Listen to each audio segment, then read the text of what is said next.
अखिलेश यादव को हम लोग देखते हैं कालनेमी के रूप में। तो शर्म आनी चाहिए जिस रामचरितमानस के ऊपर उन्होंने सवाल उठाया था, जिस रामचरितमानस पर बोलने वाले स्वामी प्रसाद मौर्य को जो राक्षस नेवला है उसको अपने पार्टी का राष्ट्रीय सचिव बना दिया, महासचिव बना दिया। इस बार उनका संहार तय है।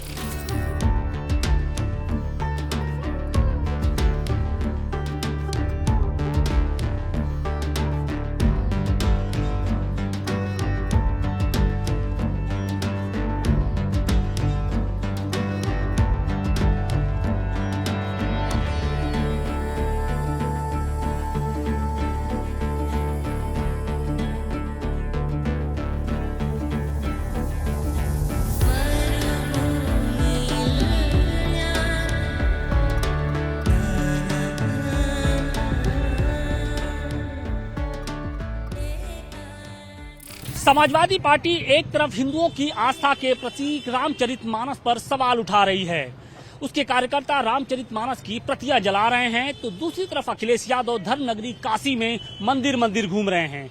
24 घंटे के अंदर उन्होंने वाराणसी के 2 प्रमुख मंदिरों में मत्था टेका, दर्शन किया। सबसे पहले वो संकट मोचन मंदिर गए। उसी संकट मोचन मंदिर में जिसका निर्माण गोस्वामी तुलसीदास ने कराया था, उस मंदिर के ही आंगन में गोस्वामी तुलसीदास ने बैठकर रामचरितमानस की रचना की थी। इसके साथ ही अखिलेश यादव काशी विश्वनाथ मंदिर में गए। देखिए, काशी धर्म की नगरी है।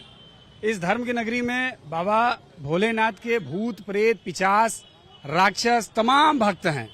तो अखिलेश यादव को हम लोग देखते हैं कालनेमी के रूप में। रामायण में दिखाया गया है, हम लोगों ने देखा है, प्रसंग भी पढ़ा है कि जब हनुमान जी संजीवनी बूटी लेने जा रहे थे तो कालनेमी भी ने भी साधु का भेष धर करके और राम नाम जप करके हनुमान जी को कुछ देर के लिए रोकने का प्रयास किया था। उसी तरीके से अखिलेश यादव भी कालनेमी का रूप धर करके मंदिर मंदिर दौड़ रहे हैं। उनको शर्म आनी चाहिए जिस रामचरितमानस के ऊपर उन्होंने सवाल उठाया था, जिस रामचरितमानस पर बोलने वाले स्वामी प्रसाद मौर्य को जो राक्षस नेवला है उसको अपने पार्टी का राष्ट्रीय सचिव बना दिया, महासचिव बना दिया।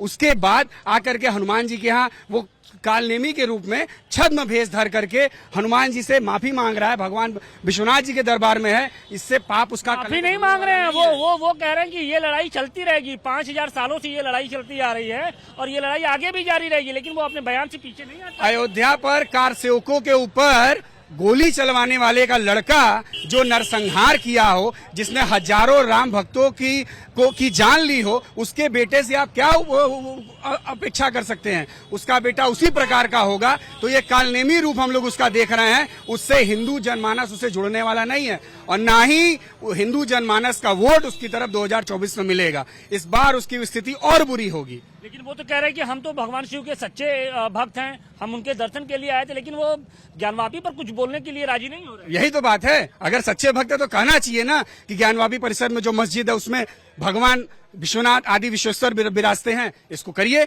आइए आप अपने पापों को धो करके पहला पत्थर उठाइए उसको बनाने के लिए। तो नहीं करेंगे। अखिलेश यादव विशुद्ध रूप से कालनेमी का अवतार लेकर के चल रहे हैं और इस बार उनका संहार तय है। उत्तर प्रदेश से साफ हो जाएगा उनका मामला। प्रताप, ये बताइए कि अखिलेश यादव और उनके जो नेता हैं वो रामचरितमानस पर सवाल उठा रहे हैं, लेकिन दूसरी तरफ जब अखिलेश यादव धर्मनगरी वाराणसी में आते हैं तो वो मंदिर मंदिर घूम रहे हैं। संकट मोचन मंदिर गए, उस मंदिर में जिसका निर्माण ही तुलसीदास जी ने कराया था। बाबा काशी विश्वनाथ के मंदिर में आए, लेकिन ज्ञानवापी पर कुछ भी बोलने से चुप रहे। तो संदेश क्या देने की कोशिश हो रही है? देखिए, संदेश तो ये पूरा पॉलिटिकल ड्रामा मैं कह सकता हूँ, क्योंकि हमारी जो भावनाएं हैं, रामचरितमानस का जहाँ भी पाठ होता है या कोई भी ग्रंथ हो, उसमें हमें एक अच्छी सीख दी जाती है, ना कि उसमें कोई मैसेज दिया जाता है किसी को नीचा दिखाना। जबकि ये एक पॉलिटिकल ड्रामा है, मैं तो ये कह सकता हूँ, और उससे हमारी भावनाओं को जो पीड़ा पहुंचाई जा रही है उससे तकलीफ होती है जान करके कि ऐसे बड़े बड़े नेता लोग जिनको कि समाज का निर्माण करना होता है और इस तरीके की बयानबाजी से जो है कहीं ना कहीं मन को आहत करते हैं। और दूसरी तरफ मंदिर में भी आकर के तो एक मुझे नहीं लगता कि वो आस्था के साथ आ रहे हैं। वो एक है कि हमारी एक रणनीति है कि हम उसको चुनावी तौर पे देखना चाहते हैं सारी चीजें। बाकी जनता से उन्हें कोई मतलब नहीं। जनता से मतलब नहीं है, नहीं मतलब। हिंदुओं की भावनाओं को ठेस पहुंचा रहे हैं और दूसरी तरफ मंदिर में जाके क्या डैमेज कंट्रोल करने की कोई डैमेज कंट्रोल नहीं सर, क्योंकि बातें जो होती है ना, अगर कोई समझने वाला आदमी है तो उसको समझ में चीजें आ रही हैं कि आप कहना क्या चाह रहे हो। और कहते हैं ना कि ऊपर से एक कपड़ा पहन लो तो उससे आप भक्त नहीं बन जाओगे। आपकी जो वाणी होती है उससे बहुत ज्यादा पीड़ा होती है। किसी की वाणी, आप दूसरी तरफ आप हमें गाली दे रहे हो, हमारे ग्रंथ को आप ऐसा बोल रहे हो जिसकी हम पूजा करते आए हैं, और दूसरी तरफ से आप आके हमारे ही मंदिर में दर्शन कर रहे हो। सबका मंदिर है, मंदिर किसी का नहीं होता, लेकिन ऐसी बयानबाजी तो नहीं करना चाहिए जिससे किसी के मन को पीड़ा पहुंचे।